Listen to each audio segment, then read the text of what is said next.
জ্বালানি সংকটে জর্জরিত পৃথিবীর জন্য এক অভাবনীয় আশার আলো দেখাচ্ছে মহাশূন্যে রূপালী চাঁদ।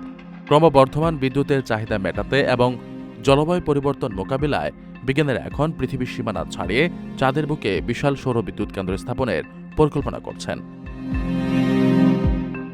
জাপানি প্রকৌশলীদের প্রস্তাবিত লুনারিং প্রকল্পটি সফল হলে এটি হবে মানব ইতিহাসের বৃহত্তম এবং সবচেয়ে সাহসী অবকাঠামো, যা পৃথিবীকে দিতে পারে কয়েক হাজার বছরের নিরবচ্ছিন্ন ও পরিচ্ছন্ন জ্বালানি। চাঁদের পরিবেশ সৌরবিদ্যুৎ উৎপাদনের জন্য সবচেয়ে আদর্শ। সেখানে কোনো মেঘ, বৃষ্টি কিংবা বায়ুমণ্ডল নেই, যার ফলে সূর্যালো কোনো বাধা ছাড়াই সরাসরি প্যানেলে আঘাত করতে পারে।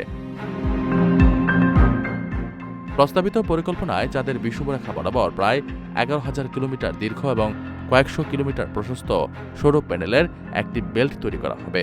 এই প্যানেলগুলো যে পরিমাণ বিদ্যুৎ উৎপাদন করবে তা মাইক্রোওয়েভ বা লেজার রশ্মির মাধ্যমে সরাসরি পৃথিবীতে পাঠানো হবে। পৃথিবীতে থাকা রিসিভিং স্টেশন বা ব্রেকটেনার সে রশ্মিকে পুনরায় বিদ্যুতে রূপান্তর করে গ্রিডে সরবরাহ করবে।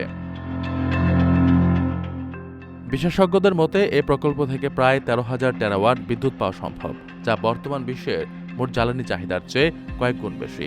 যদিও উচ্চবিলাসী স্বপ্ন বাস্তবায়নে অত্যাধুনিক রোবোটিক প্রযুক্তি এবং বিপুল অর্থের প্রয়োজন, তবুও এটি জীবাশ্ম জ্বালানির উপর নির্ভরতা কমিয়ে পৃথিবীকে কার্বন মুক্ত করার পথে চূড়ান্ত মাইলফলক হতে পারে।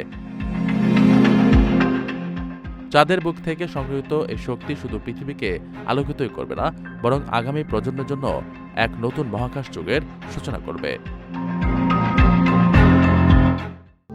প্রবাসীদের জন্য নির্মাণ হচ্ছে দেশের প্রথম স্মার্ট সিটি, যেখানে থাকছে স্কুল, মসজিদ, হাসপাতাল, সুইমিং পুল, হেলিপ্যাড, পাঠাগার, জিম, সুপারমার্কেট, শিশু পার্ক সহ সকল নাগরিক সুবিধা। মাত্র 30 লাখ টাকা বিনিয়োগে মিলছে আকর্ষণীয় ফ্ল্যাট। প্লাটিনাম ইনভেস্টরদের জন্য ঢাকা বিমানবন্দরে ভিআইপি প্রোটোকল সুবিধা। বিস্তারিত জানতে যোগাযোগ করুন স্ক্রিনে দেয়া হোয়াটসঅ্যাপ অথবা ইমো নাম্বারে।